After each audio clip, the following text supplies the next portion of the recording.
Hey, everybody, and hello. I am here today. Boy, has it been quite the day for me.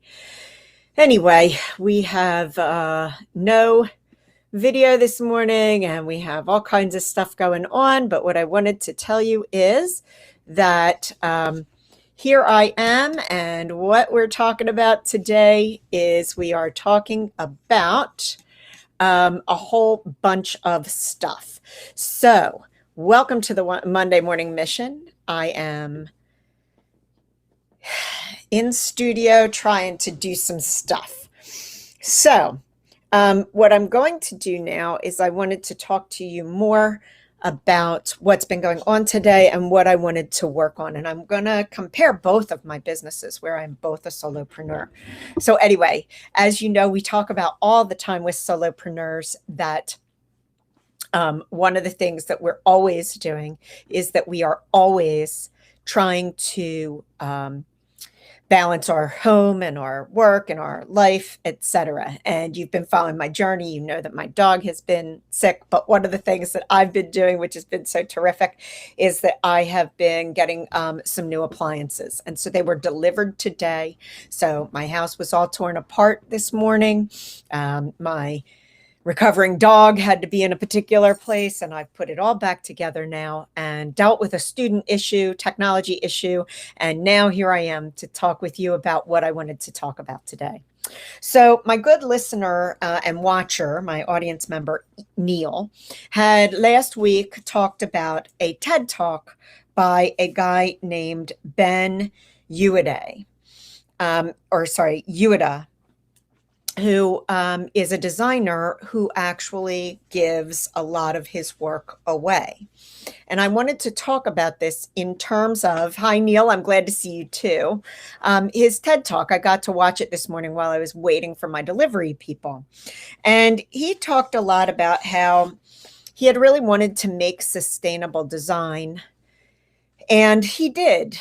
But he found that as an architect, one of the biggest problems was that he was making sustainable design really for the elite or those who had the money to afford it and not for the masses. And so he really wanted to try to make sustainable design for the masses, which is kind of what IKEA does. And he wanted to figure out a way to do it that he could also monetize for himself. And so this particular TED Talk really spoke to me. And I'm not surprised because Neil would know. He knows my business as well. But what we really had a lot in common about was that we really want to do things for all people. And so it made me think about even my pivot in a different way from watching that this morning. And I think that it's something that's really worth doing because, again, what has been really interesting for me about this past year is that many of my thoughts and many of my things that I tried and tested are starting to all come together and come to fruition. And as I told you, they even, I think, may eventually come together as one. So that my two businesses will actually merge. And I think that can be really, really interesting and really, really fun. So why would you give away your designs? Well, one of the reasons I think that's great is that you give away your designs because you don't then need the typical product infrastructure. A product, starts with an idea, prototyping. Then if we want to mass produce it, we have to go through factories, we have to go through raw materials, we have to create a supply chain, we have to create all kinds of things that are really difficult. And so each part of that supply chain costs money to set up and time to set up. But when you can deliver something directly to a consumer and they can see what they have and you can utilize suppliers, those suppliers can actually maybe become your partners, as in Ben's example. What he ended up doing was he ended up getting supplies from Home Depot that he then used in his project making. He did a project, I believe, a week. He delivered that through YouTube. And his supply list included Home Depot, which I think was a sponsor for him. He then promoted himself using Pinterest and BuzzFeed. And that's how he became a media production company. And if you probably go back to the beginning of when I started doing these missions, you probably will see that I am sure I have talked about that, yes, all roads right now lead to being a media production company, and the product is the media you produce, and what comes from the product may also be sales of product or sales of supplies or something like that, or perhaps a percentage of what you bring to somebody else. But then there's also the content production, which becomes something that also brings more sponsorships and help to create a revenue stream. So I thought today it'd be interesting for us to do a little exercise that I have done. And I don't even remember whose exercise this was, to be honest. But it was an interesting way of thinking about your business as a speaker. Because as I've told you, one of the things that I have a lot of experience with, and I'm pretty doing, is being a speaker. I've spoken in front of classrooms since 1988. And I've spoken in front of larger groups probably since the early 90s. I've spoken to conferences. I've spoken to companies. I've spoken to cities. So I have a sort of international experience with speaking. And so for me, presenting and speaking is something that comes rather naturally and is not difficult to do. So I started in my consulting business wanting to actually have speaking as a big revenue stream for me. Now, it didn't work out that way for a number of reasons, but it may yet work out this way. So the first thing that I had to do was, under this system that I was looking at, is I had to figure out what my speaker archetype was. Now, what I want to suggest to you, because this is one of my most favorite tools in the world, is the simple Post-it note and a Sharpie. Why a Sharpie? A Sharpie cannot be erased. If you are doing anything with anything that needs to be erased, when you are doing this kind of brainstorming or can be erased, don't do it. Use something you cannot erase. Why a Post-it note? I love Post-it notes because we can shift them around. An alternate to Post-it notes for me is index cards. Index cards are great because you can also shift them around. They don't have the sticky part, so they have to be on a flat surface. And also, the other thing about both of them, the Post-it note and the index card, is that they can be ripped up, thrown out, and your idea can shift and change, or the criteria or whatever you're outlining on that Post-it note is something that you can get rid of very easily. Another thing about doing the Post-it note is that you put, or the index card, you put one idea on each one of these notes. Now, the other reason that I really like Post-it notes is because however you set it up, you probably can set it up on a wall, on a poster board, or whatever that you come in contact with every day. Because the beauty of how this works is it works over time. So the first thing that I do is I create the notes.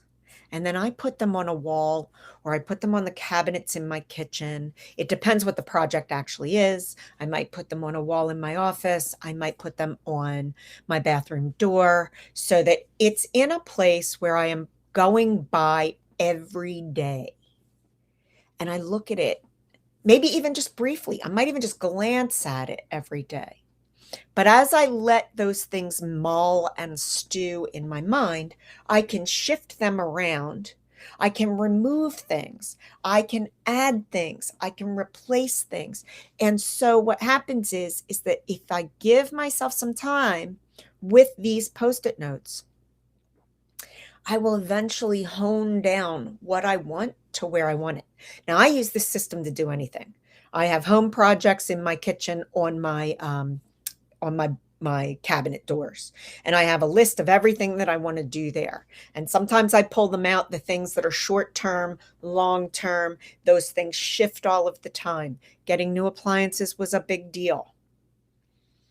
Renovating furniture is another section that's over there, the things that I already have. So those things keep shifting and moving. And as I get a new idea, or as I get a new way to solve something, it goes on a Post-it note and it goes up on my cabinet. So it is a living, breathing, and evolving thing. And I love that. So I do this also when I create curriculum, and I have to look at a broad view. I do it using Post-it notes. Quite often when I'm creating a course and I need to sequence something correctly, I do the same thing. I'm teaching a technology-based course right now, and I have been not doing this when I develop it, and it has led to some serious problems in the course. But I've been, thankfully, developing courses since 1988 as well. So I'm pretty good at doing it and shifting on the fly. So that has not been too bad for my students this term.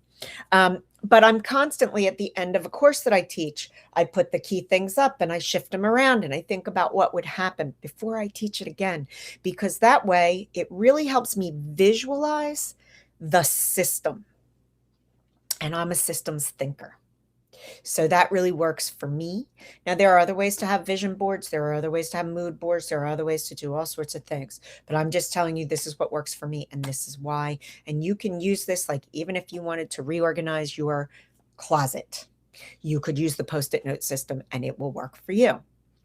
So again, in this idea that my consultancy and my shoe business are kind of melding and coming together to utilize the best skill set that I have, I'm going to talk to you about my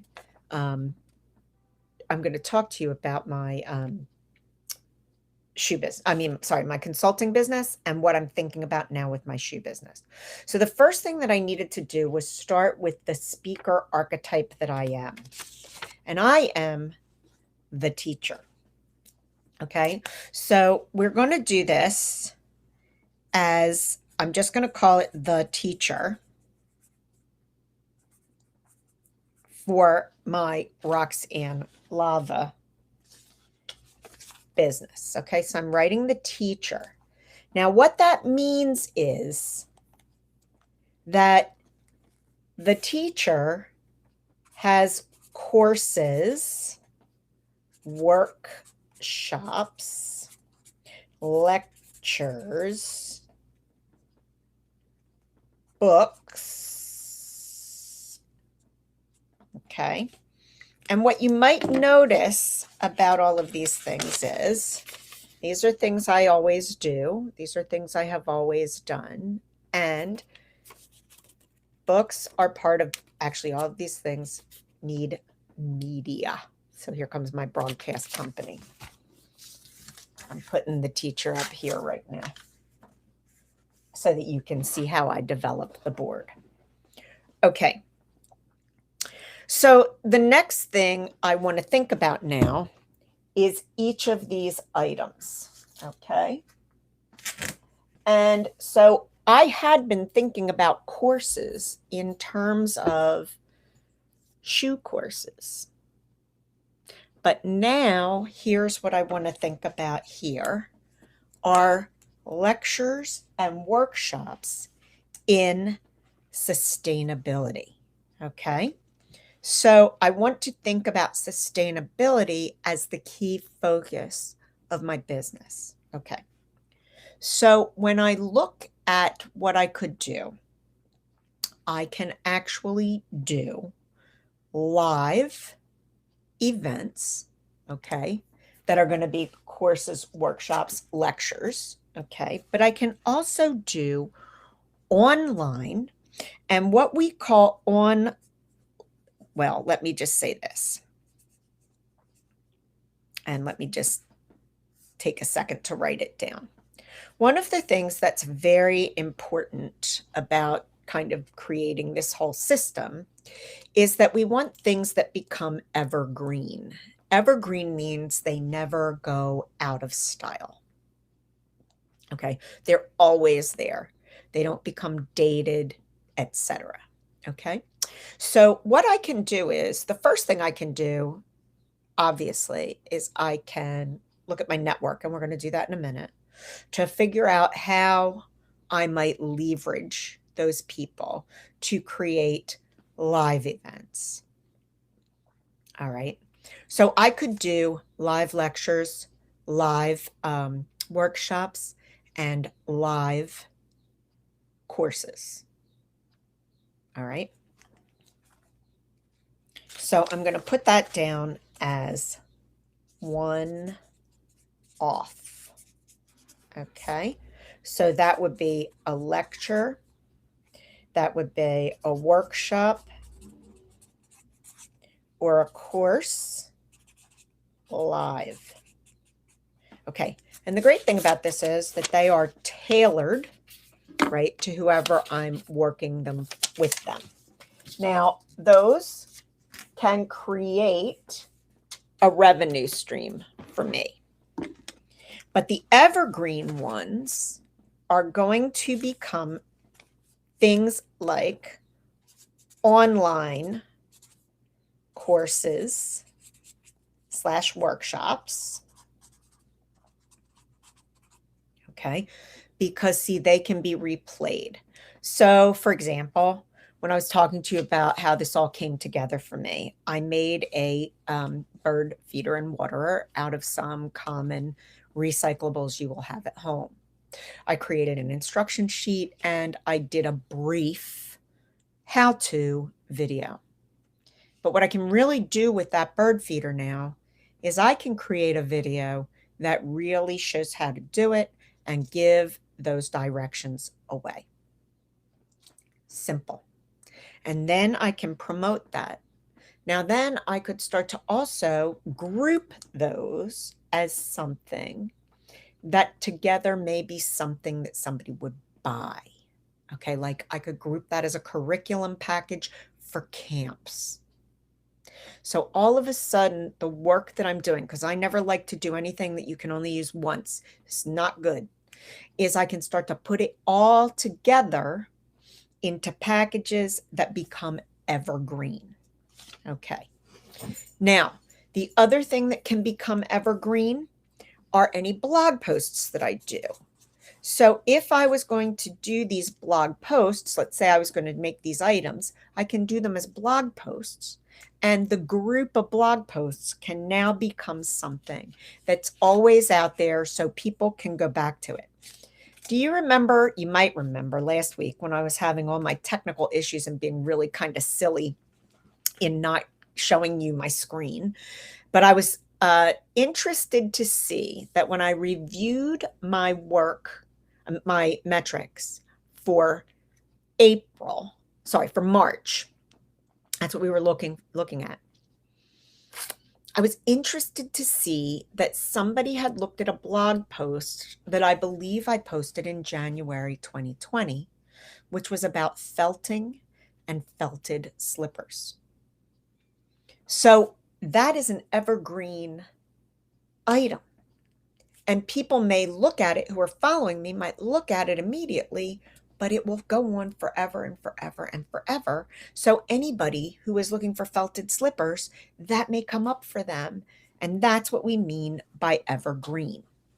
Now, I could also create books, and those books could be ebooks, right? And that is now collecting things into packages. So I'm going to put down books / ebooks, just easy to produce by me. And that becomes an evergreen way to work. Okay. Now, the next thing that I kind of want to think about is people that I could have as affiliates. So I have a bunch of affiliates here that might work for me in terms of my consulting business. I'm going to think of these people in terms of my shoe pivot as partners. Okay. So when I think of partners, the partners are going to be my contacts in sustainability who can host an event. So we're going to talk about event hosts.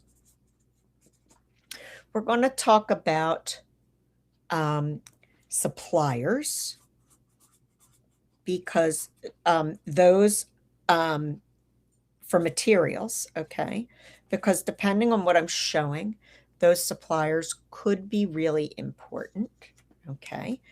And we're going to think about personal network contacts who would have an affiliation with where I want to go. So they could kind of direct me to appropriate other people. So I'm going to put that in as my partners. Okay. Okay. So now the next thing that I want to start to do is to think about what are some of the products that I have already. Okay. So we want to think about that right now. I'm doing a series, okay, of recycled product series.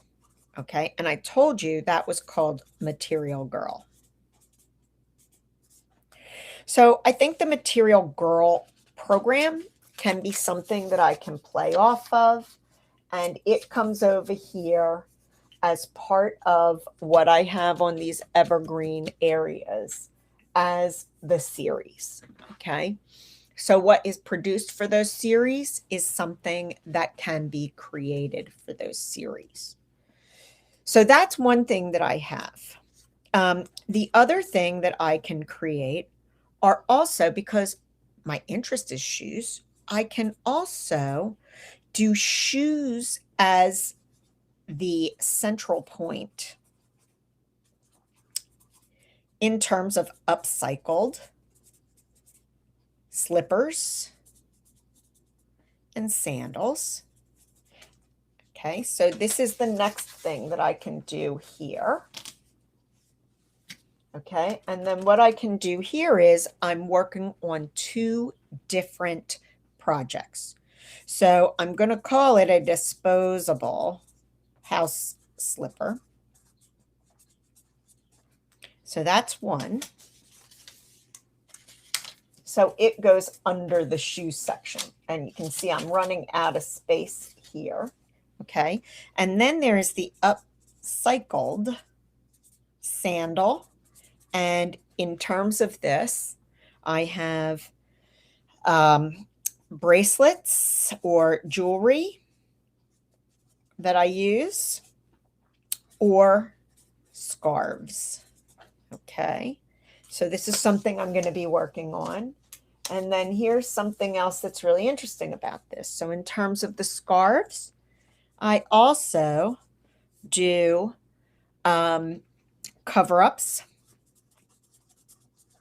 Okay, and so that is another upcycled scarf project, right? So that can go next to this guy.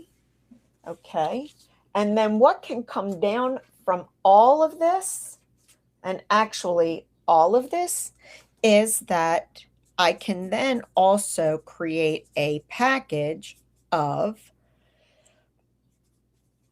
beach items. Okay, and these would be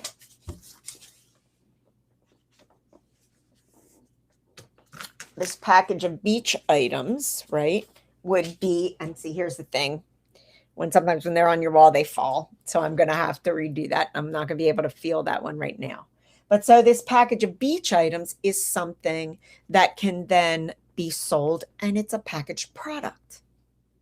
Or I can package, let's make your beach pack as a workshop. And that could be a series of workshops. So this week, we're going to make your sandals. Next week, we're going to make your cover up. Week 3, we're going to make your beach blanket. And week 4, we're going to make what we carry it all in. So again, you see how I can start to build on all of these ideas, doing what I want to do. Now, I'm also going to include a high-end experience. Okay, so I'm putting this in. So the high-end is going to be a rebrand of my custom shoes. So what we're going to call it is Lava by RoxAnne Lava. So this is going to be our high-end experience. And that's going to be an option that I can always show. So last week, as we were talking about my Material Girl projects, I'm going to be at a booth.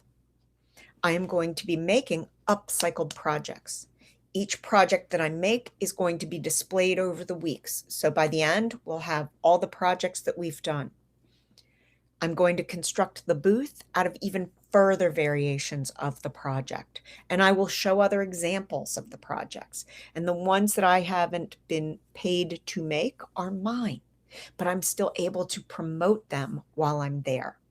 I am also going to create my upcycled products, and I'm going to put them at the booth as well.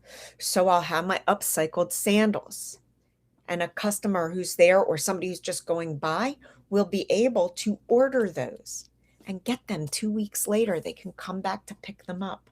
If somebody wants a beach pack, I can put together beach packs right away. I can put together things that I'm making very quickly and say, here's a $5 item for you, or $10 to go to the beach. So I can actually create a revenue stream off of my own products, direct to consumer. And it can be a small amount that I'm bringing in on those, but yet show how we can upcycle even greater and grander and more quality products. So that's all there. I also could put together kits. Now we've talked about, or I've talked about a long time, doing kits. The problem with kits in terms of shoemaking is it's not so great for shoemaking, because shoemaking does require some specific items, and those and they're expensive. It's not easy to do. But an adjustable sandal is certainly a kit that can be put together. The other issue with some of the shoemaking supplies, and also, frankly, with some of the upcycled materials, is the adhesive that we use with them. So plastics are not easy to glue. They usually require a very strong adhesive or something else, some other system to make them hold together. And of course, so many of what we have in our recycle bin, so many products are plastic based. So that does become a problem. But there are so many things we can do with them. So what I really also, I'm going to go back to this morning, what I was listening to from Ben. One of the things that he, I think, and I probably share is delight in the next design challenge. So it is true, when you are making something, when I am making shoes, I am getting better and better at it every time I am making those shoes, and I am becoming a master at that. But I am essentially doing the same design project over and over and over again, if you will. And, there's variations on them. There are innovations on them. It is absolutely true, but it is a deep dive into the mule for me. And there go all of my board. So the other thing I will say to you is you need a very clean board to put them on, a nice smooth one, and you need to really scrub them down, which I did not do before while we're talking. But the challenge for me with the new format is that I can still keep doing my custom shoes. I can still keep doing my creative endeavors in terms of shoes. I can still be making shoes for myself. I have lots of things that I can do, but I can also explore and solve other problems and share those problems with people and have other people take on those projects. And the thing that's really important to me is, having been a design educator for a long time and being in a field of merchandising where it's a big, broad field, and some of it is very left brain and some of it is very right brain. So it has a broad range of people who are working in it. And some of them don't feel like they're very creative. And I mean hands-on creative. And a lot of people in the world are not makers, not because they don't want to make, but because they think they can't.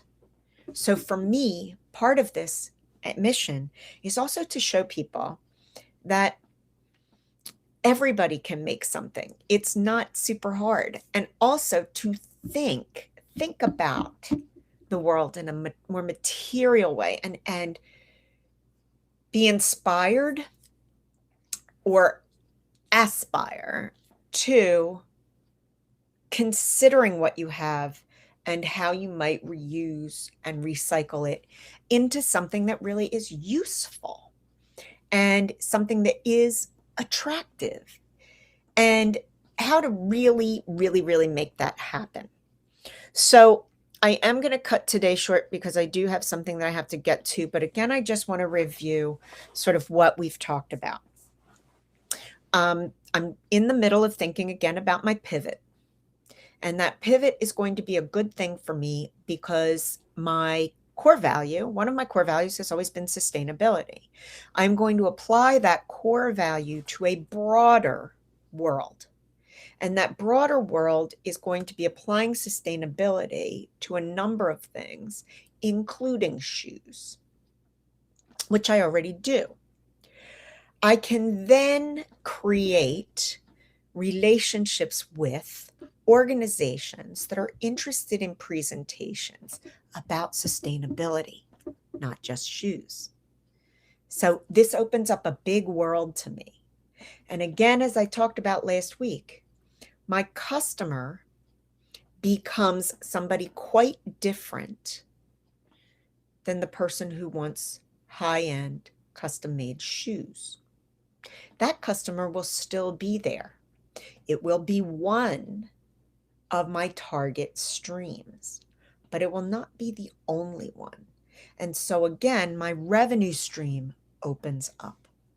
And so what happens is I now can leverage not just my making skills and my design skills, which I was leveraging in my shoe business, but I can also leverage my speaking skills, my education skills, my courses, my workshops, my innovative approach to upcycling and recycling materials that we are all sitting with today.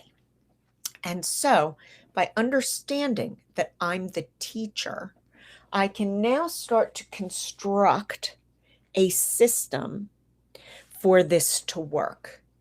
And so what may happen for me is that my products will be sponsored by an organization maybe, as opposed to a retailer like Home Depot in Ben's example. And perhaps the way that I will reach people is not just through YouTube, but also through Instagram, maybe Pinterest. I surely am checking out BuzzFeed to see what I can do there. I also, by having partners that are wanting to have me come to talk about sustainability may also open up to an entirely different way and audience to communicate with than I have been communicating with. So this entire thing is really something that's very exciting for me, and I think is going to be something that is successful for me. And it's my third pivot, so 3 times the charm, right? Okay, so I'm talked about the pivot now. I've recapped to you what I'm thinking about doing, and here's how I go about it. So I try to organize my thoughts utilizing post-it notes. I use the post-it note because it is a disposable item and it sticks to things, although it didn't stick to my wall today. But I'll put it in a better place anyway, because this is not a good place for it to be, because you see it's behind me. It's not something I see every day. What I really need to do is put it across the wall over to the other side so that I can see it all the time. Or I can put it on a piece of foam core, which I sit where it's in my way all the time. Okay. The other thing that you could use that I also would suggest is index cards, because both the post-it note, disposable, easy to get rid of, also not precious in any way. So if you wrote something down and you don't want it anymore, you can get rid of it, or you can put it in a discard pile so you can go back to it later, or put it in a discard section. I prefer the post-it note because normally it does hang and the index card does not, unless you have push pins and that's something that you like to do. Great. The key to utilizing these is to also use a Sharpie so that you can't erase. You can cross out, but you can't erase. And how you roll is you put one idea on one post-it or one index card, and you arrange them. You start to arrange them. Now, you can also go into colored systems of post-it notes and index cards. I do. I generally, if I'm doing a big project, have one color of post-its for one criteria. Okay? Not necessarily something I need to use now. All right. So I'm starting to organize the revenue streams that I have. So the one-offs and the evergreen is where I started here.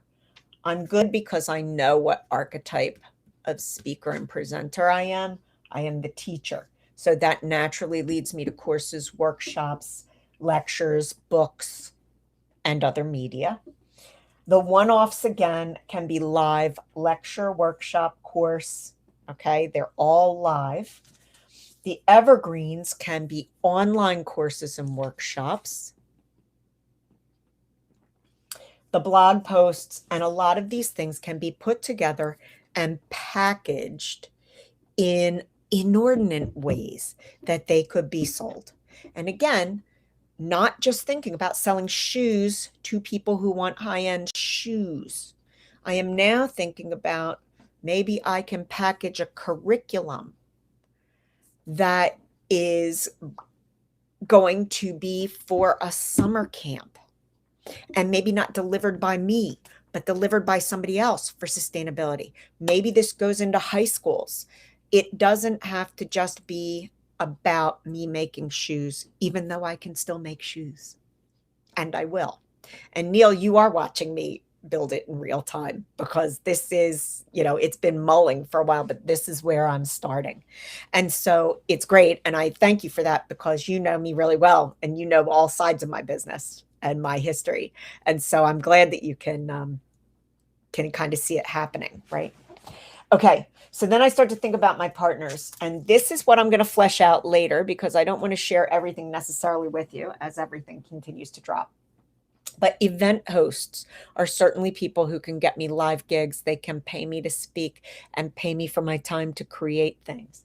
They're suppliers of materials who I could perhaps partner with, who would either sponsor me for a project that sends me to them, or they may also give me a percentage of sales they make on the materials that I've promoted, and they might do both. Okay. And then I need to comb through my personal network to see who can also direct me to events or event hosts, or other things that may work together. You never know till you start talking to people, right? And I have a pretty extensive network, so I feel pretty comfortable about being able to continue to dig there. Okay, so my recycled product series called Material Girl. This can be the umbrella under which I work and start to pull all of these things together. And then, as I said, I can now create things because I love to create and problem solve.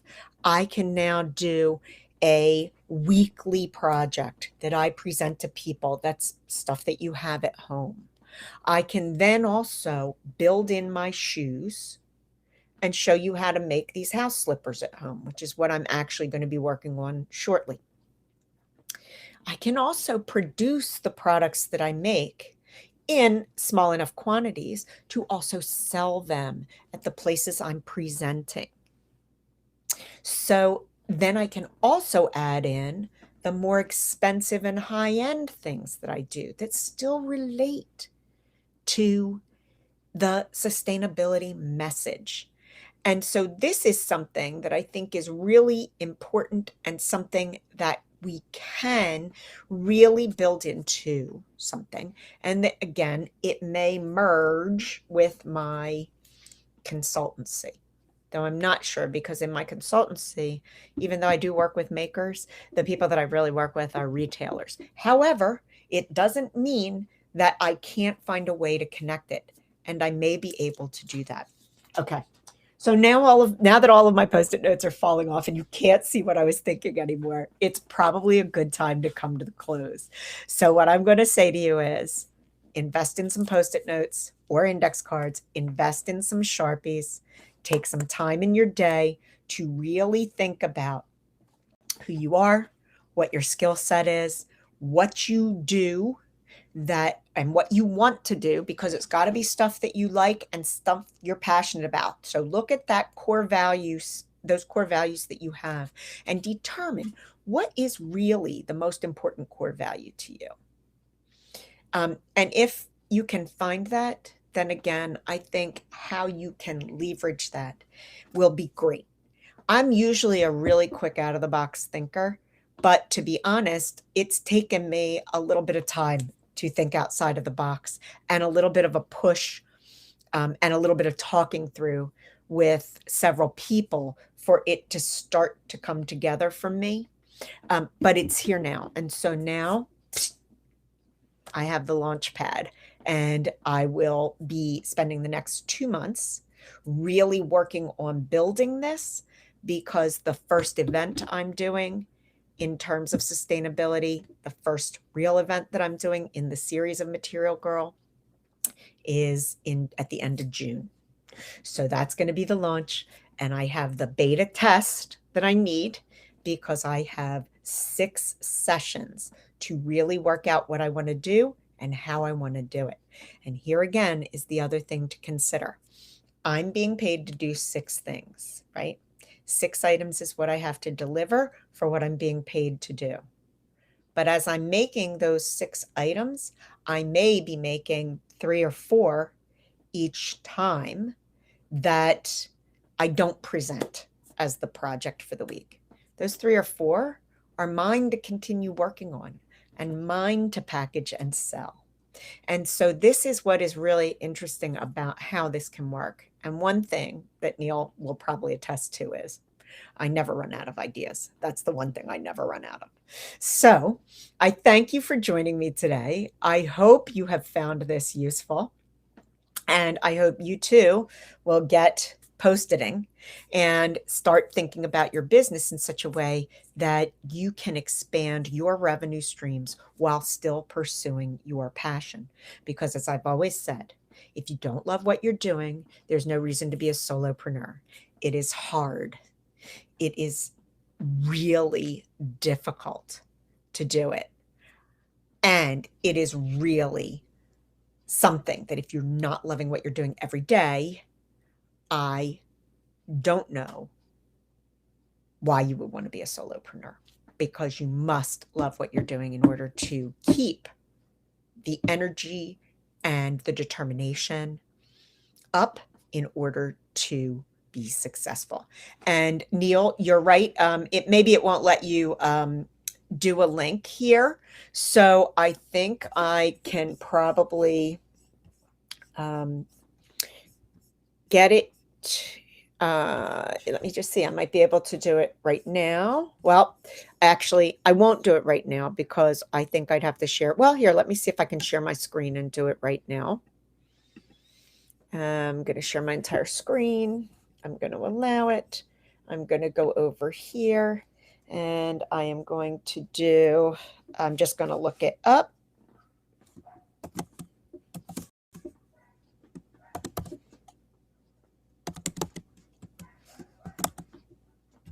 Here's his TED Talk. Okay. And it's called Why I Give My Best Design Ideas Away for Free. And it is a great TED Talk. Again, I watched it this morning. So hopefully you guys can go there and you will be able to watch it too if you are interested. So again, I thank you all for coming, and I thank you all for watching, and I hope you have learned something about how to approach your problem solving, and I hope you find using Post-its and also the Sharpie a useful process for sorting things out.